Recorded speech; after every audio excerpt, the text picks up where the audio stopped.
Hi, I'm John Paul, and a really warm welcome back to my channel. And this is the latest in a series of conversations about career change, talking to therapists about career change, how they became therapists and why, and also then moving on to how they shape their careers now. And I'm really pleased to have with me today Richard Nicholls.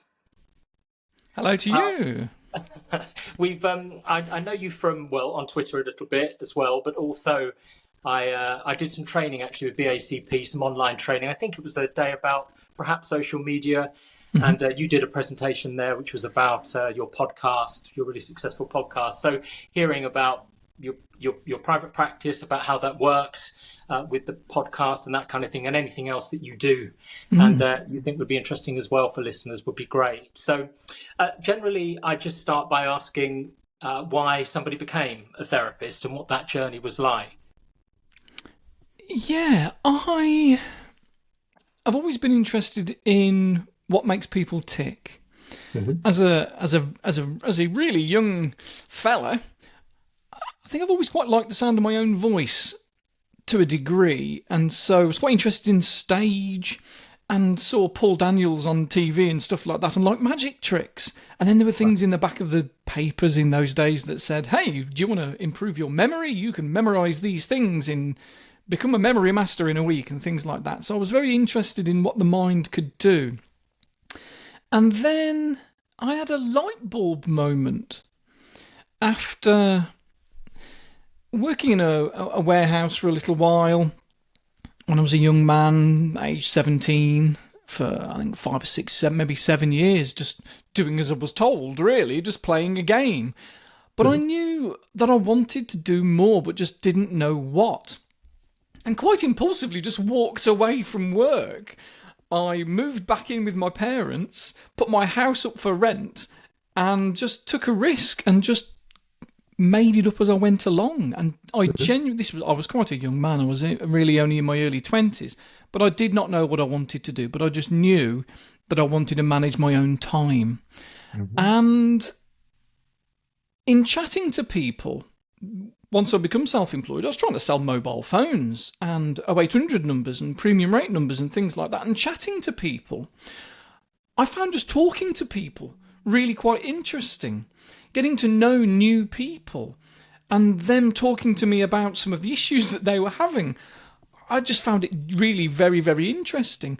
But genuinely didn't think anything of it. Just put it to one side and carried on trying to sell 0800 numbers. But then I talked my way into a management position with the gift of the gab. Again, still didn't really know what I was doing or who I wanted to be, but I moved in with my then girlfriend, who's now my lovely wife, and got the internet plugged in. I thought, right, let's get back on the internet. I've not had this in this house before. What shall I search for? This was on Yahoo or Ask or whatever it was in those days. Just started typing random things in. How does a clutch work? How does this work? How does that work? How does hypnosis work? I thought, oh, that's be interesting in that. Oh, I read all these articles about hypnosis because that was quite interesting to me. Hence the original sort of magician's tricks and sleight of hand and stuff like that, and stage hypnosis, making people think they were a chicken. I thought that'd be quite funny. And of course, I've read all these articles that says, no, actually, you can't make anybody think that they're a chicken with hypnosis. That's not how it works. It's just audience participation and improvised amateur dramatics. And I thought, wow, people are really willing to get up on stage and just pretend to be out of control just to entertain an audience when they've got no history of doing that before. That's interesting. Again, pushed it to one side. But 10 minutes later, I'm getting all these adverts pop up to train as a hypnotherapist. Okay. In my Yahoo, I'm sure it was Yahoo in those days, these Yahoo adverts that were popping up, college after college after college. And that was the light bulb moment of, oh, wow. Because there were all these adverts, help people quit smoking, help people lose weight, help people with motivation, help people with anxiety. I genuinely got goosebumps. And I'm getting them again now. I'm genuinely feeling it on my face. My hairs are starting to stand because I remember the enthusiasm that hit me when I realised that there was a career out there that actually Yeah. matched what I wanted to do in life. But I did not know what I wanted to do in life until I saw those adverts. And thank you very much, Terence Watts, for paying to have that advert on Yahoo back in the day, because it started the ball rolling for me to then eventually become a psychotherapist a few years later, because I could not think of myself as doing anything else now. But I go back to that desire I had as a youngster to want to be on stage. And I joined an amateur dramatic society not long after I became a therapist, actually, because I wanted to get that need met. Mm-hmm. But I've always wanted to do something with my voice. Yes, I wanted to be on the stage. I would have loved to be an actor and things like that. But also what really interested me was audio. I wanted to be a radio DJ. Right. The idea of making jingles, doing voiceovers, I thought that'd be absolutely fascinating stuff. And I think that's probably why when I saw that advert to train as a hypnotherapist, it ticked so many boxes, because I knew I could play with background music, I could make CDs for people, as it was in those days, and things like that. And genuinely got so enthusiastic, because this is a career for me. This isn't just a hobby. This could genuinely be a career. And I took it gently, as you do. I didn't walk away from the manager's job because I couldn't move back in with my parents again. I was 26, 27, something like that. No, goodness me, no. How old was I? 25. I was 25, so I was still quite young to think about training to be a therapist, I guess. And trained, and then just did it in the evenings and weekends and things like that. And waited until I then got made redundant when I had nothing else to do, and took that redundancy because I was not a good manager. Having said that, the people who worked with me and worked for me, they thought I was a great manager because I was very conscientious and I was very interested in them. They'd had a bad weekend with their boyfriend. Come into my office, come and sit down, let's talk about it. And they thought I was great. But no, that's not really how you get the best out of people, only doing that. And that was all I did, really. I was just being a therapist for them. So eventually they made me redundant, and I took my redundancy package, printed off as many little leaflets on my home printer as I could, and spent my days just wandering the streets, pushing leaflets through people's doors that said, hey, hypnotherapy works, quit smoking, lose weight, help with confidence. Until eventually I built up a career and never looked back. I genuinely couldn't be anything else now, I don't think. There was a lot of anxiety of, I've got a mortgage and I was going to get married. Thinking about having a baby. I couldn't just walk away from a management position just like that. That's terrifying. And I just did evenings, weekends. But I do remember speaking to a manager and saying, I'm considering not coming in on Thursdays. How would that fit with the organisation? And they weren't so happy about that. Maybe that's what prompted them to make me redundant. I don't know. But then when they made me redundant, I soon ran out of money and had to speak to a recruitment company and say, look, what have you got part-time? I just need a little bit of something part-time. Okay. Mm-hmm. And they found me a full-time job. But because I was previously working as a manager, those full-time hours were practically part-time to me, because I didn't have to start until 9 and finished at 5. Like, what? I'd previously gone in at 7 and finished at 6. So this was great. I've still got all this time. And that was great. But I did have to say, after a while, actually, I can't do this now. This is taking up too much time.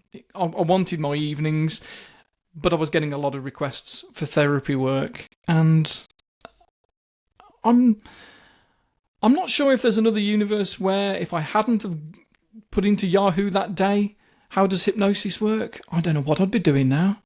I think I'd probably have a podcast, but I'm not sure what it would be about. Mm-hmm. Maybe I'll be a web designer or something creative. I'm quite an impulsive character, and I can be a little bit... I say yes to a lot of things, so I'm pretty sure I'd have made a podcast about something, and I'd have been self-employed doing something.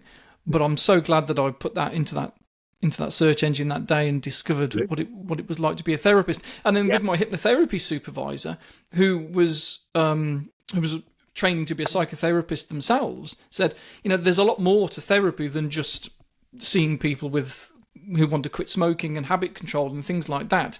Yeah. And after a few years of doing that, recommended a psychotherapy course.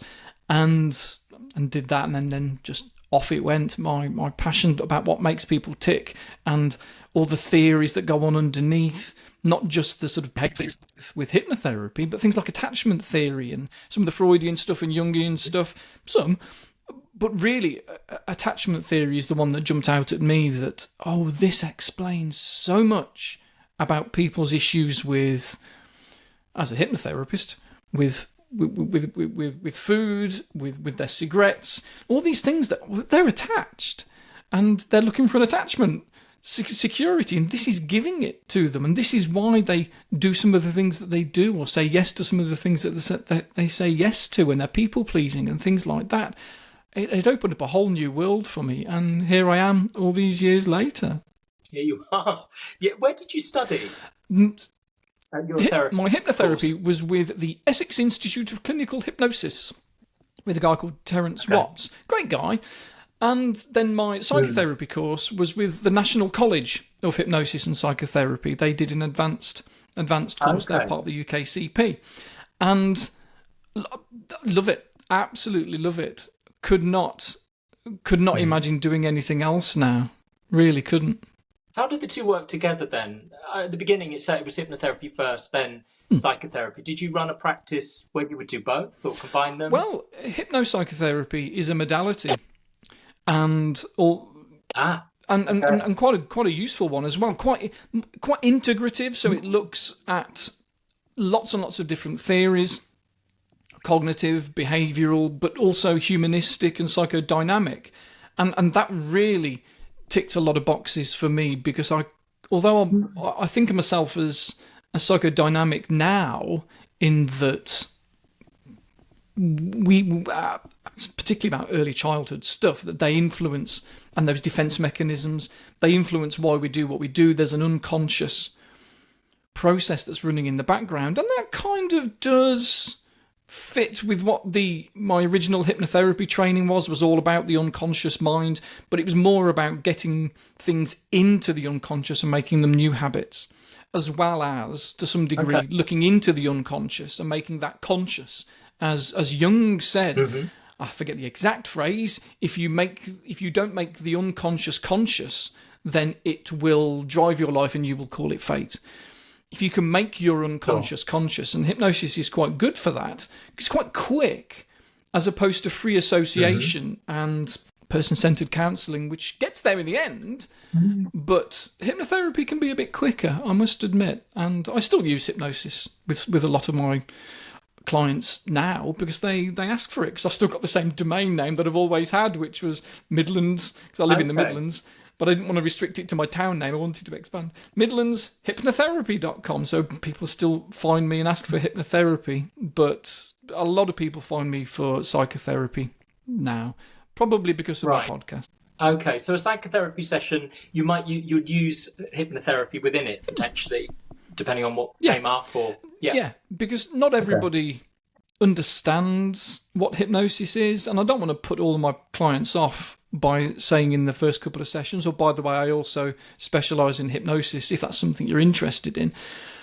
I wait until we've got a decent level of rapport and we've got a good therapeutic alliance, and then I might mention it. Having said that, they probably already know by then, because they've been on my website and they've listened to some of my podcast episodes and things like that themselves, more than likely.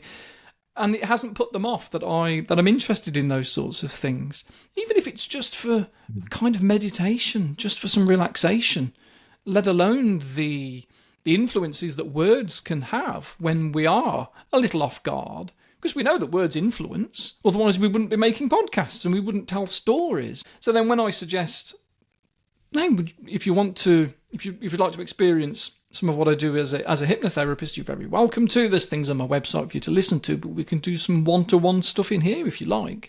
And some of them do say, yeah, I'd really like that, because I like the things that you share on your website, but I want something more personal that's about me and not just generic person with anxiety or confidence issues. So yeah, I'm still a big fan all these years later. My original training was in 2000. So what are we now, 23 years later? Still a big fan. Really am. It's just so interesting, the different ways that people work as well, isn't it? One of the things that I think is coming through in this podcast talking to different people is how they sort of get drawn to it. People tend to get concerned about the type of training they should do, or whether it should be this or that, or whether some particular type of training is perhaps more valued than others and gives them greater job opportunities, that kind of thing. But I would always say to people, I think go for that touches you most, that you're most interested in. And I think that generally happens over time, doesn't it? We work out a frame which sort of works for us, and it gets added to over time as well. And then often the clients will come to that, actually. The Jungians love it when people talk about this sort of thing, because they love they say there's no such thing as coincidence. No such thing as coincidence. If your clients are finding you, and I've heard so many therapists say this, they'll do a training course they'll do some CPD weekend about something random, like, I don't know, erectile dysfunction, for example. Suddenly they get all these erectile dysfunction clients.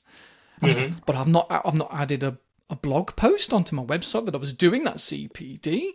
And the Jungians will go, of course, you put it out into the universe. And now the unconscious, the collective unconscious is giving you the clients that you need. And you are the therapist that they need, and they're finding you because that's what the universe is. I'm not so sure. Maybe. I don't know enough to say no. Maybe it is. But certainly we seem to get the clients that we suit. But the clients that we need. Yes. We really do. Yeah. We do. And as far as finding clients and building a practice, again, if somebody's coming into the profession and thinking about that, that's something that's always top of their mind as far as establishing a business and what that's like and how people do that. You mentioned leafleting, which perhaps I don't know if people would do that as much now. I did when I started, which was 12 years ago, did drop some leaflets through, and a client came from a leaflet.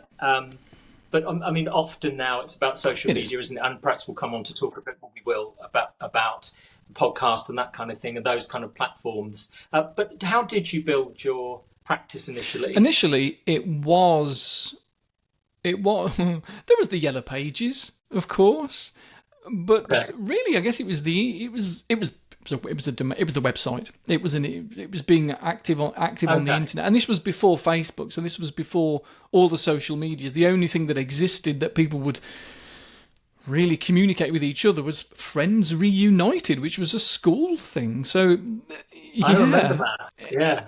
So that really didn't exist. So people did go through the Yellow Pages if they were looking for a therapist or a plumber. Oh, I tell you what I did do, and I did get a lot of clients from this, until I exhausted all the people that were going to respond to that sort of advertising. And that was these, the local free little magazines that get pushed through the door in towns. I forget the name of the one that I signed up for. There was a couple or three of them. One was called Your Call. They were quite good. And I'd write an article, because they contacted me and said, would you like to advertise? And I said, I'll give it a go. My practice was doing quite well, and it's when your practice is doing well that you need to pay for the advertising. A lot of people, they pay to get the advertising done. They start to build a practice and go, right, I don't need to do any work anymore. I'm afraid you do. You really do, and do it now, because now you've got the money to do it, and it's going to expand. So I said, I'd be interested in advertising. How big is the advert? And it was a couple of inches, maybe it was an inch and a half square or something like that. And I was interested in a half page that people can get something really in their face. And they said, well, that's quite expensive. So I said, well, how can we make this work for both of them? And they blinked at me in this meeting. And I said, because I'd quite like to have a large spread in there, but I want to put more information in there. Could I write you a small article? And of course, this was after my podcast. I'd started my podcast in... Oh no, actually, it wasn't before my podcast, but it was when I was writing. I had a blog. I did a monthly blog. That's what I was doing, a monthly blog on my website. On your website? Yeah. The blog was on the website. It was only, I think, 1,000 words. I wrote 1,000 words, had a bit of an article about something that had gone on, something I was interested in that month, and I said I can edit that down to 500 words, and you can have it for this half page. But would it be possible to have it at the price of the inch and a half square advert? And they went, okay, let's see how that works. And people really liked these articles I was writing in there, because I was getting emails from people, and I thought, wow, actually people do read these things that get shoved through the door because they're free. We do. They might just flick, but as long as their headline says something that's interesting, there's a little stock image that they put on there that represents the article. As long as it was eye-catching, people would read it. And then, of course, there's my little advert that says, if you'd like to hear more, give me a call. And I did. And that went really well for quite a few years, actually, until genuinely I did exhaust all the people in my local area that would respond to that sort of advertising. And had to say thanks after all these years, but I'm not going to advertise with you anymore. And we all hugged and said goodbye. And then I replaced it with... Well, I was already doing my podcast in those days because I started that in 2010 as an add-on to my little articles. I did it the other way around. I made a podcast and then made a 1,000-word article out of the podcast.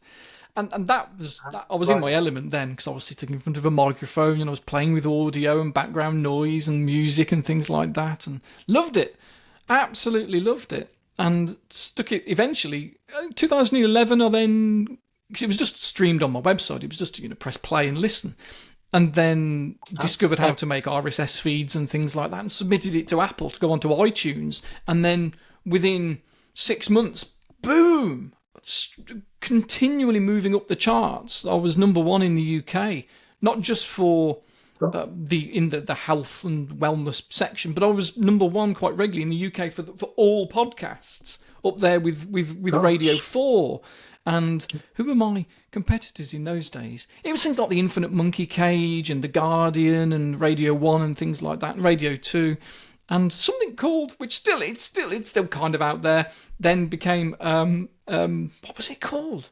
My Dad Wrote a Porno. That beat me. I'm like, I can't compete with that. I can't compete with a title like that. Anything that's got the word porno in it, you're lost. They were number one for ages, and I was there at number 2 going, come on.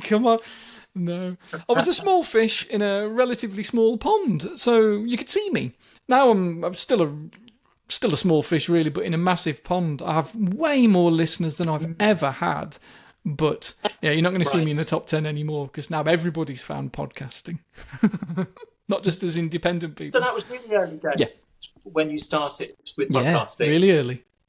And as far as how that works with your practice and that kind of thing, what's that like? The other thing as well is, you must love to do it because I guess it's constant content required as well. How many times do you produce a podcast a week? Is it once, twice a week? Or? It started off being monthly, and then I did move to every 2 weeks. Or I did one in the middle of the month. Okay. And I was really enjoying it, but recognised it was taking up a lot of time. It might only be... once a month I'd sit down for a day and I'd make something. But I wanted to do more. I wanted to do weekly episodes, but I knew that would mean sitting down 1 day a week and making this... Because it might only be a 15-minute episode, and they are. My podcasts are just 15 minutes long. But it genuinely does take all day to go through the content that I want to talk about. Sure.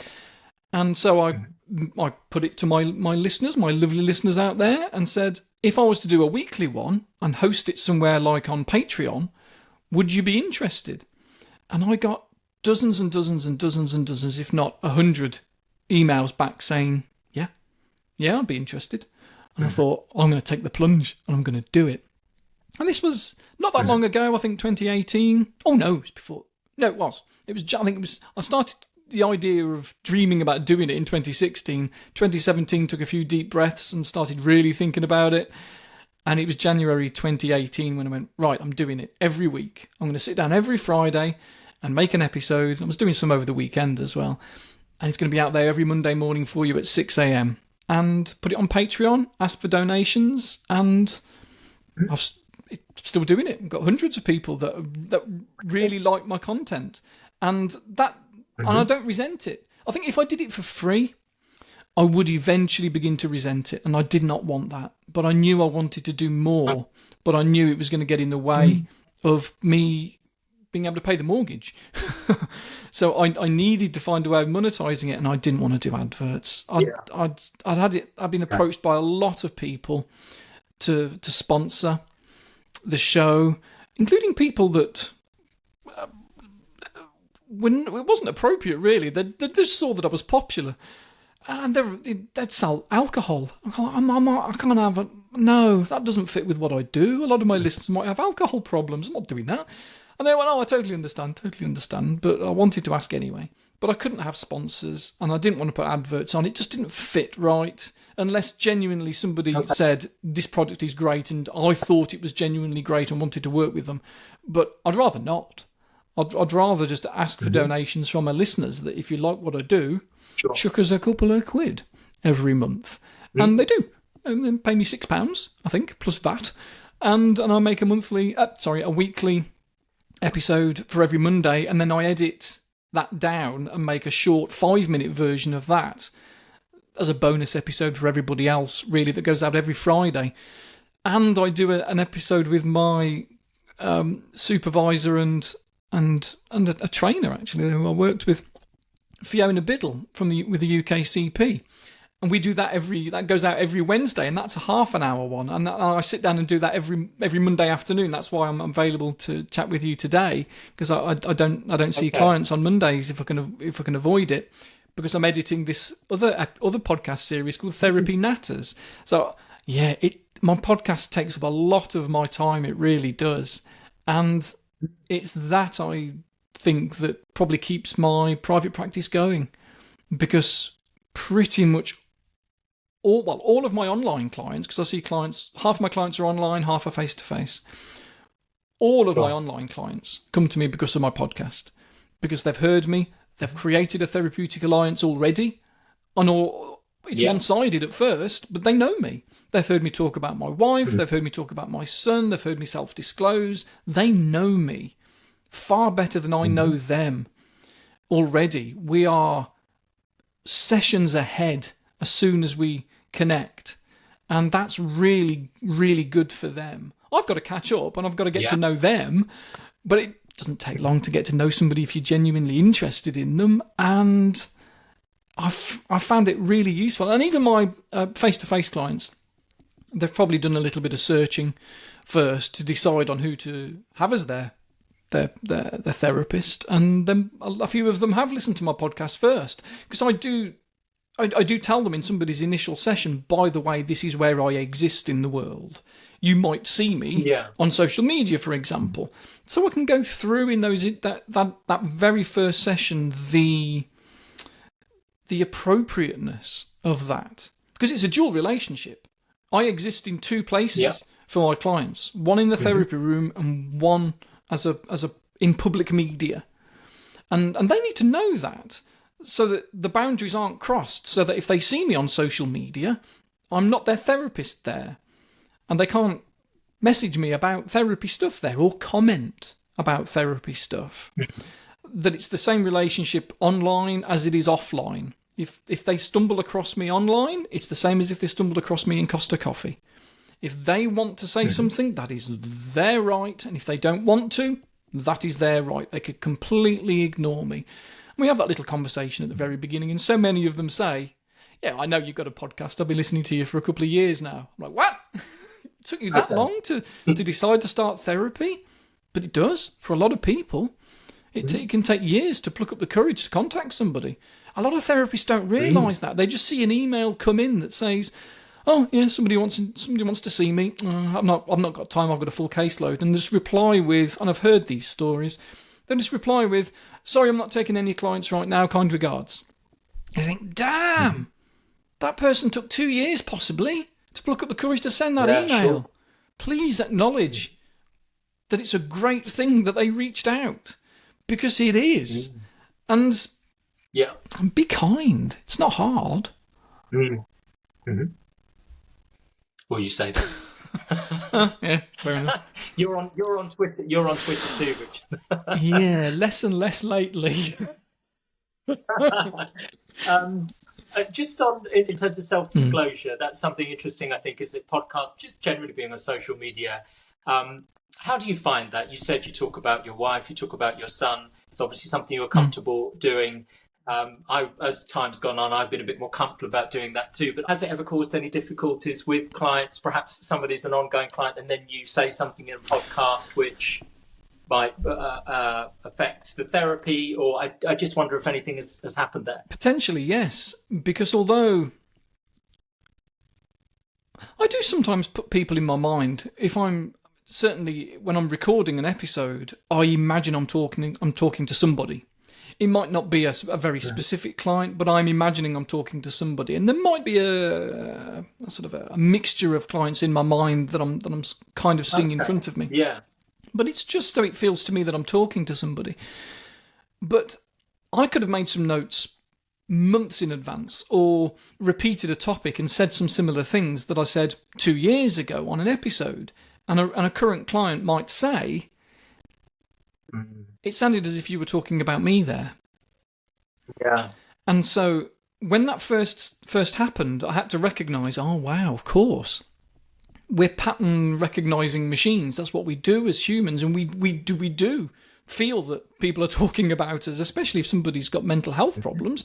They might have a personality disorder and they carry this feeling that everybody's thinking and talking about them everywhere they go anyway. So I started saying to somebody in their very first sessions, this is how I structure my podcasts. I don't talk about my clients. I might talk about some of my friends.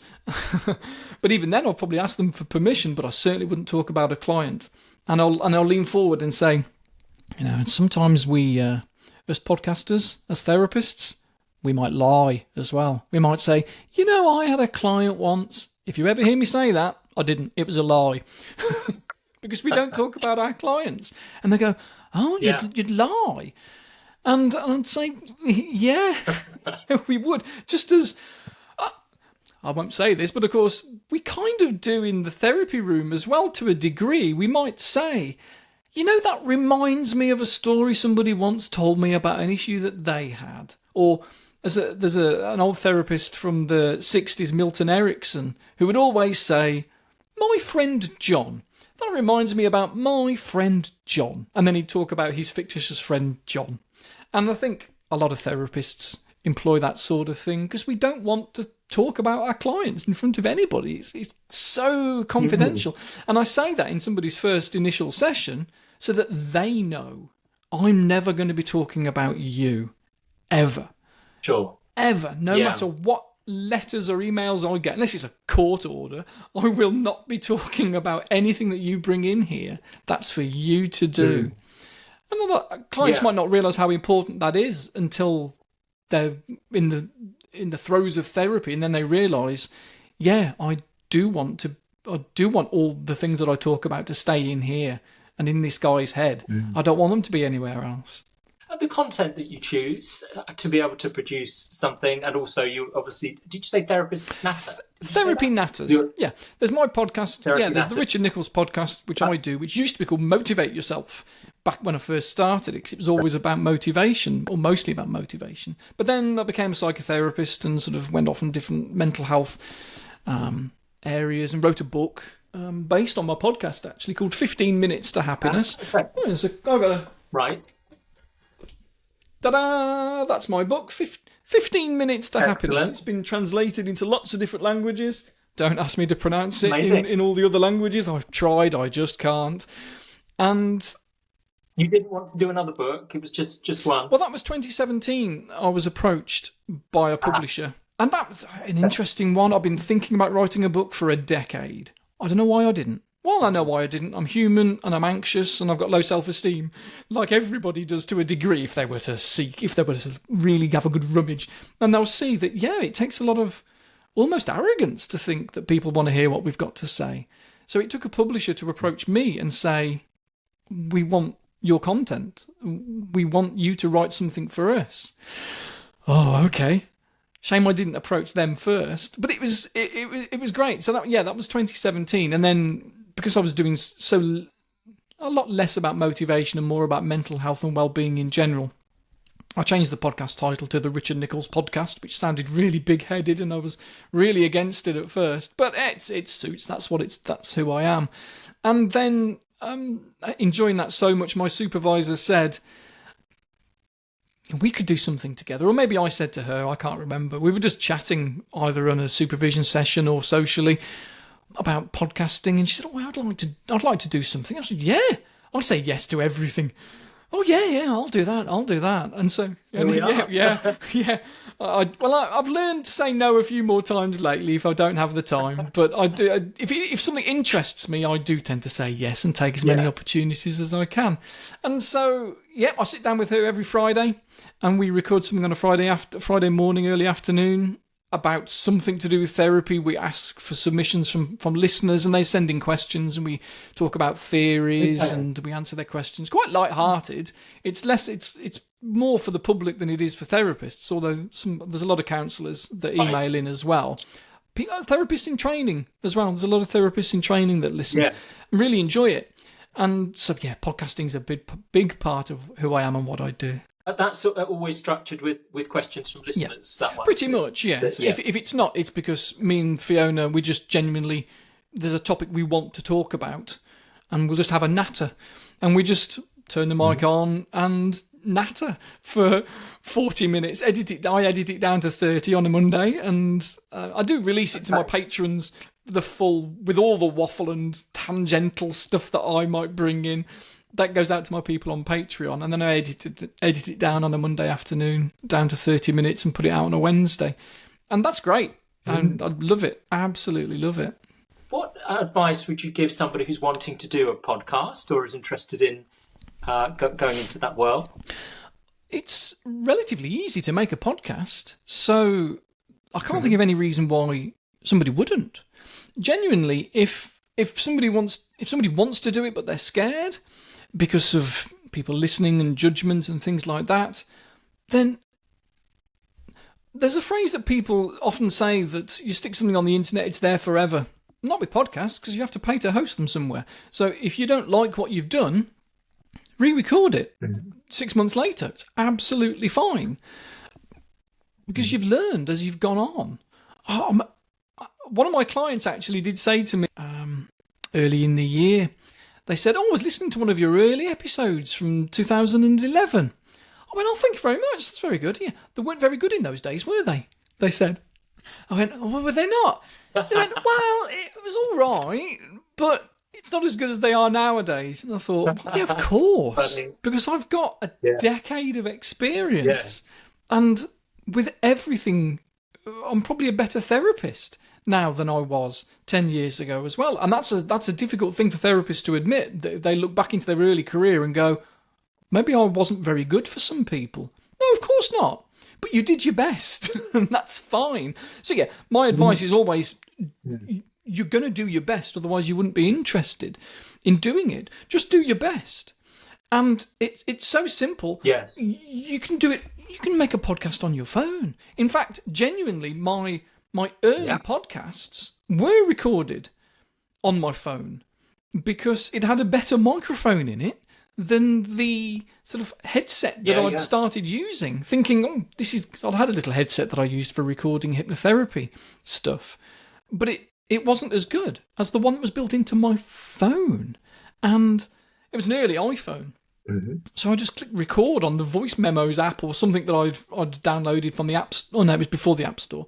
Either way, I used my phone for some of my very early podcasts that went out onto iTunes as it was in those days. So that was 2011 when I moved away from that little headset. It's genuinely just on my phone.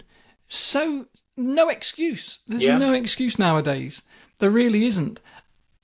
Yeah, they're expensive cameras, expensive microphones, aren't they, on these phones? So, I mean, this has been recorded on my phone. Yeah. It just all works. Yeah, all works fine, I think. But there is something, isn't there, about listening back to yourself? I mean, do you do that? Because I realize there are certain things that I say over and over again, and I would never even have noticed that. But when I'm when I'm editing something or whatever it is, I think, but it is what it is, isn't it? And there is something about, I suppose, not being too self-conscious about it, but it's also understandable that people are, because you do need to watch something back and listen to it. I'm afraid so. Which is, most people don't like the sound of their own voice. It took me years to get comfortable with the sound of my own voice, because I would think after recording an episode in those early days, I don't sound good there, I don't sound right there, I'll re-record that.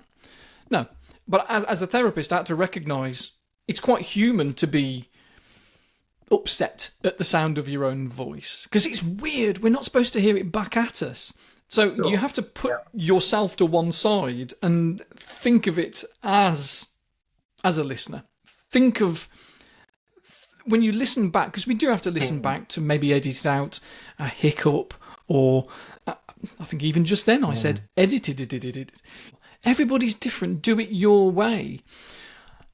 I remember in those early days, I was making some notes of what to talk about, and they're just notes, and I'd have them on the side of my screen as this is when I moved on to a computer to start recording them, and I'm looking at my notes there, and me being me would go off on tangents and tell stories and then come back.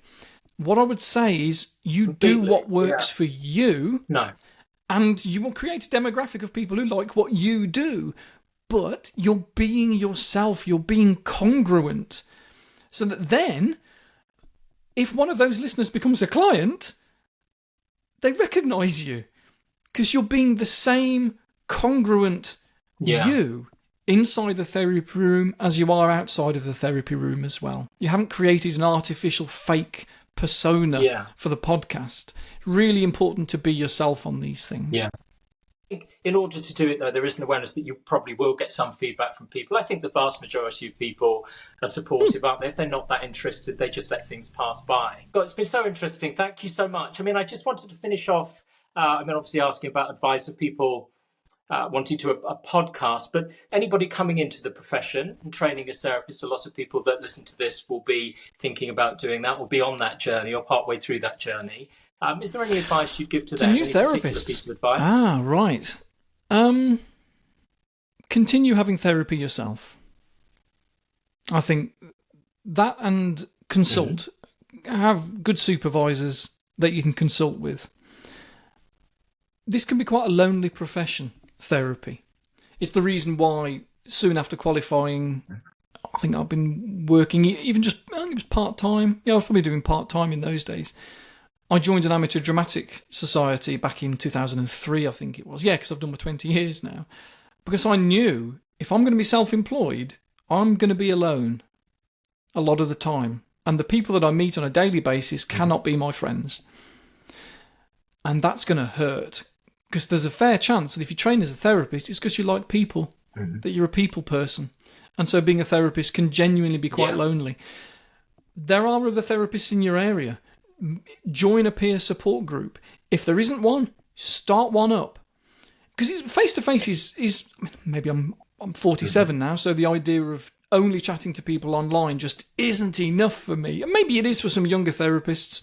I know there are plenty of youngsters who go, I don't need to see my friends face to face. We play D&D online every couple of weeks. It's fine. That's all I need. Well, okay. You do what works for you. But for a lot of people, if it needs to be face to face, you find a peer support group. You find the local counselling area centre. You become friends with those characters. They're probably nice people too. They're therapists. Join whatever groups they've got going on. Get to know people. Keep in touch with existing friends. Really important. And I mean, we don't always have a choice if we're going into work into agencies, but if you're going into private practice, you can monitor your own time. You decide what days you work, what nights, what evenings you work, what weekends, if any, you're going to work, whether you go in on a bank holiday. You decide on those things. And if it works for you, then do it. If there's any resentment at all about doing those things, then do not do it. You do not want to resent a client because it's 6 o'clock at night and they think you want to see clients at 6 o'clock, but secretly you don't. If you don't do it. And I think that is something that develops over time, I think, as well, doesn't it? Probably starting up a practice. Well, they say yes to everything. Want to accommodate, they want to, bring clients in. And if somebody says, well, I can only do it 6, then they'll say yes. But I think over time, as the practice grows, people feel safer and more confident and more comfortable with things, then people start to be able to hold those boundaries a bit more, don't they? And I think you need to, don't you, as things get busier as well. So great advice. Thank you so much. It's been amazing. Thank you. Really interesting. I think so many things that you've said are going to be really valuable for people. Thank you, John Paul. I really have a lovely day. You coming on, Richard.